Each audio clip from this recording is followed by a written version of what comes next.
देख रहे हैं अंबर टाइम। रतलाम सर्किल जेल में बंद होकर सजा काट रहे नशेड़ी कैदियों को नशा मुक्त करने के लिए नशा मुक्त केंद्र, अस्पताल, स्कूल एवं बंदी गृह के नवीनीकरण का रविवार को डीजीपी जेल अरविंद कुमार ने शुभारंभ किया। इस मौके पर पुलिस कप्तान सिद्धार्थ बहुगुणा, जेल अधीक्षक लक्ष्मण कुमार सिंह भदौरिया, जेलर ब्रजेश मकवाना उपस्थित थे। इस मौके पर जिला सर्किल जेल में सांस्कृतिक कार्यक्रम भी कैदियों ने प्रस्तुत किए।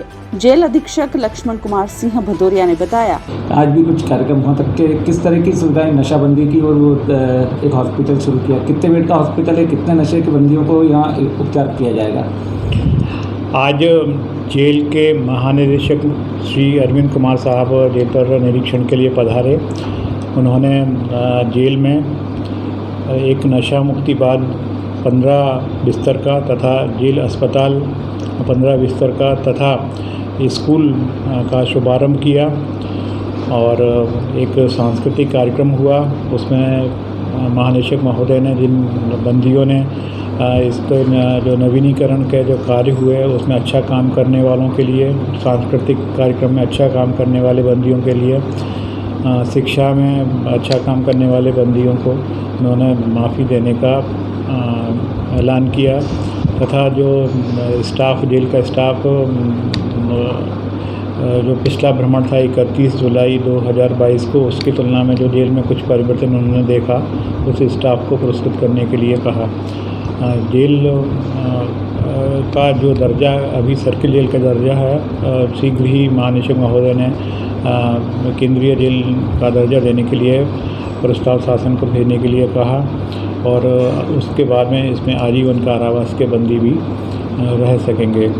साथ में केंद्रीय जेलों पे जो कैंटीन बंदियों के मूलभूत सामग्री की आवश्यकता की सामग्री के लिए केंद्रीय जेलों में संचालित है, वह सर्किल जेल रतलाम में तथा अन्य जिला जेलों पर भी शीघ्र प्रारंभ करने की महानिदेशक महोदय ने घोषणा की।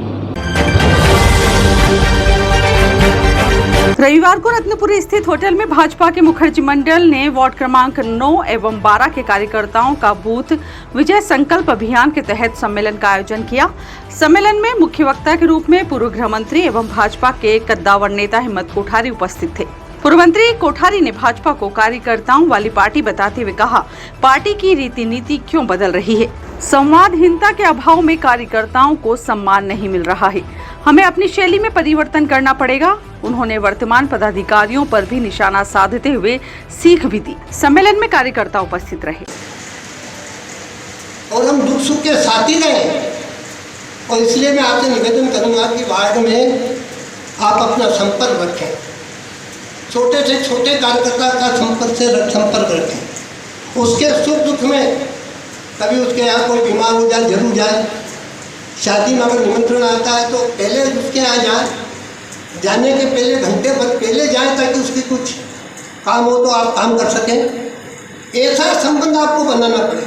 पहले संघ की क्या प्रकृति थी, संघ की शाखा में जितने लोग आते थे, संघ की शाखा में अगर कोई एक दो रोज नहीं आया तो शाखा के 8-10 लोग उसके घर जाते थे, क्या बात है भैया, तुम 2 दिन से नहीं आ रहे, और उससे पूछते थे कि क्या तकलीफ है, क्या हुआ है क्या, और वो कहता कि मैं बीमार हूँ, तो उसकी सहायता पूछते थे, उसके सुख दुख में काम। और इसलिए आप कार्यकर्ता, इसलिए बात कह रहा हूँ, आप संपर्क बढ़ाएं। अभी से अभी समय है, लोगों को हमको जाकर अपने संपर्क के माध्यम से उनको मजबूत करना पड़ेगा। 4-5 महीने ही चुनाव है, 4-5 महीने बाद ही है, और अभी जो वातावरण है उसमें हमको ज़्यादा परिश्रम करना पड़ेगा। शनिवार की रात करीब 11 बजे रेलवे स्टेशन के डाउन यार्ड में आगजनी की घटना हो गई। बताया जाता है कि आग कचरे के ढेर में लगी थी। यहाँ रहवासी बड़ी मात्रा में कचरा डालते हैं, जो अघोषित ट्रेचिंग ग्राउंड बन गया है। वह तो अच्छा हुआ कि आग पर नियंत्रण हो गया, नहीं तो कोई बड़ा हादसा हो सकता था। रेल प्रशासन को ऐसी घटनाओं को रोकने की पहल करनी चाहिए।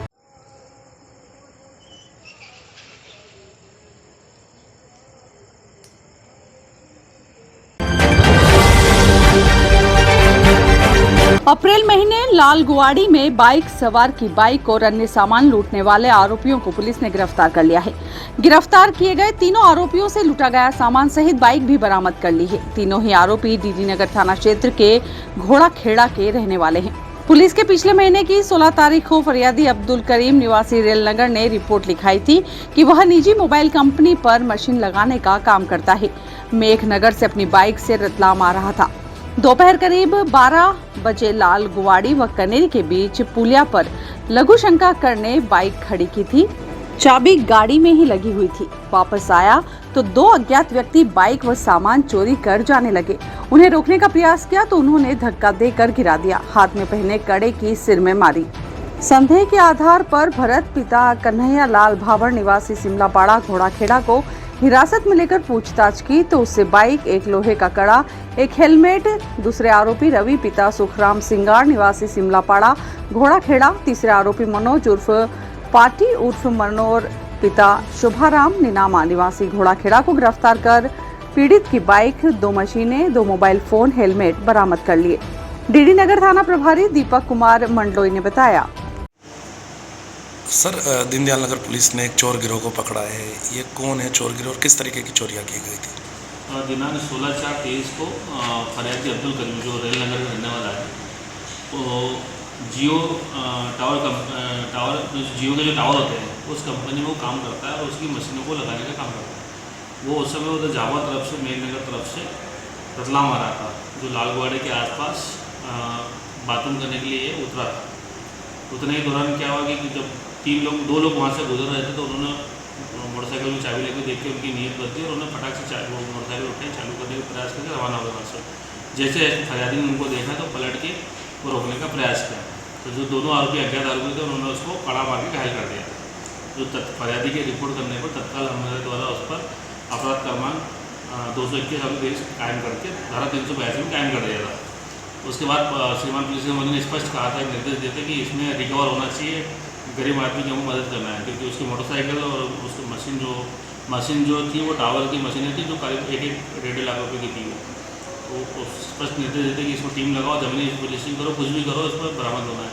जो हमारी टीम के सारे सदस्य थाने की टीम बनी हुई थी, साइबर टीम बनी, तो लगातार जमीनी पुलिसिंग कर रहे थे और आखिर में हमको इसमें सफलता मिली और हमने इसमें 3 आरोपियों को गिरफ्तार किया है। और घटना में गई मोटरसाइकिल और जो मशीनें हैं वो दोनों मशीनें और फरियादी के दोनों मोबाइल और उनके जो कार्ड वगैरह, बैंक के कार्ड वगैरह जो थे, उसके आधार कार्ड वगैरह, बहुत सारी चीज़ें हमने रिकवर करी है और मसरूं का पूरा इसमें प्रकरण बरामद कर लिया है और तीनों आरोपी जो है उनको गिरफ्तार कर लिया है। आज उसको हमने कोर्ट में पेश किया था और 1 दिन का PR आगामी पूछताछ के लिया गया। प्रकरण में हम लोगों ने इसमें सारी मसरूका जो गई थी वो बरामद कर ली है। सर, आरोपी कहाँ के हैं? इनका बैकग्राउंड क्या है? किस तरीके के इन्होंने पहले भी कुछ जो है नशे करने का प्राथमिक पता चला, नशा करने की आदि है और ये लोग जो है अपने ही थाना क्षेत्र सिमलापाड़ा, घोड़ाखेड़ा और रवेपाड़ा तक के हैं ये लोग। मंदिरों की भूमि की नीलामी प्रक्रिया शुरू होते ही पुजारी सड़क पर आ गए। आक्रोशित पुजारी कांग्रेस नेता डीपी धाकड़ के नेतृत्व में भगवान की प्रतिमा गोद में लेकर धरने पर बैठ गए। पुजारियों के इस धरना आंदोलन में मुस्लिम समाज के लोग भी मौजूद रहे। क्षेत्रीय नेता भरत बैरागी के हस्तक्षेप के बाद जिला प्रशासन ने नीलामी निरस्त की।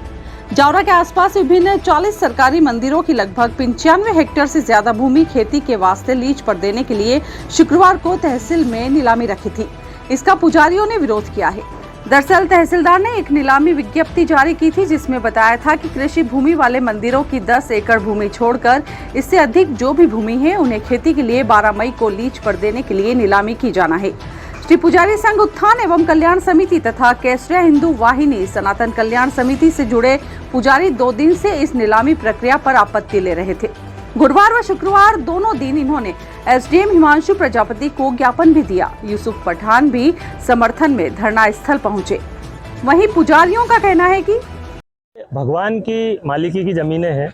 सुप्रीम कोर्ट कह चुका है कि ज्यूरिस्टिक पर्सन भगवान है और वो पोजीशन होल्ड करने में सक्षम है। शासन को कोई अधिकार नहीं है जमीन नीलाम करने का।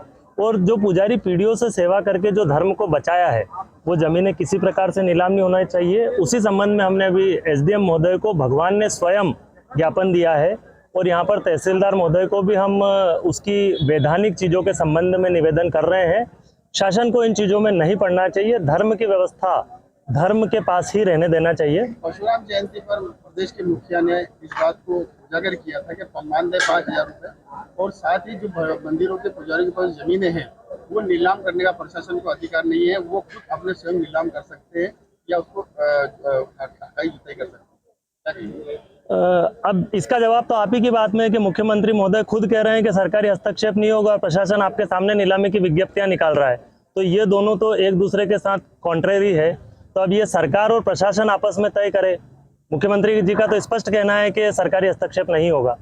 अब प्रशासन को मुख्यमंत्री का भी सुनना है या नहीं सुनना है, ये प्रशासन तय करे। आप लोग क्या कार्रवाई कर रहे हैं?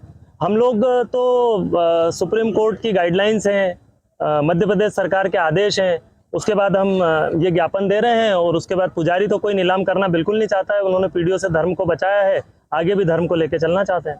एसडीएम हिमांशु प्रजापति का कहना है, यहाँ पर जो है पुजारियों की जो ज़मीनें हैं जिसमें जो शासकीय मंदिर जिसमें पुजारी नियुक्त हैं वहाँ पर ज़मीनों की नीलामी की जा रही है। तो इसके अगेंस्ट में लिया गया है कि कुछ रोष व्याप्त है तो उन पर कार्रवाई की जाए। सर, नीलामी की सूचना भी निकली है और इनका ये कहना है कि सीएम जब परशुराम जयंती की घोषणा होगी तो उसका भी आदेश वगैरह के सरकार। देखिए, वर्तमान में जो देवस्थान शाखा है उससे जो आदेश है अभी तक उसमें उसके मुताबिक हम जो 10 एकड़ तक की भूमि है वो 10 एकड़ तक की भूमि पुजारी के पास रहेगी। 10 एकड़ से अधिक जितनी भी भूमि है उसको नीलाम किया जाएगा।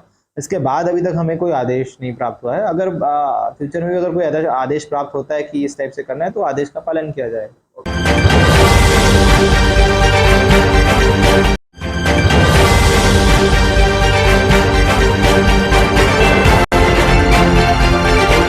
आप देख रहे हैं अंबर टाइम।